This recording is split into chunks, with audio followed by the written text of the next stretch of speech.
சற்றுமுன் வெளியான தகவல்.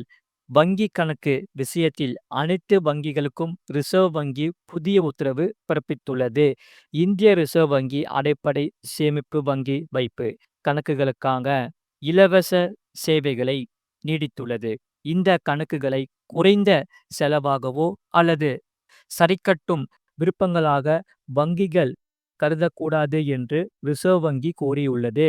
மேலும் வழக்கமான சேமிப்பு கணக்குகளுக்கு இணையான சேவைகளை வழங்க வேண்டும் என்று ரிசர்வ் வங்கி அனைத்து வங்கிகளுக்கும் உத்தரவிட்டுள்ளது. வாடிக்கையாளர்கள் எழுத்துப்பூர்வமாகவோ அல்லது ஆன்லைனிலோ விண்ணப்பித்தால் 7 நாட்களுக்குள் வங்கிகள் சேமிப்பு கணக்கை பிஎஸ்பிடி கணக்காக மாற்ற வேண்டும்.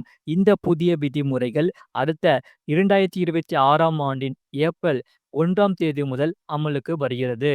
முழு வீடியோ லிங்க் கீழே இருக்கு. அதை கிளிக் பண்ணி பாருங்க. மறக்காம லைக் பண்ணிக்கோங்க.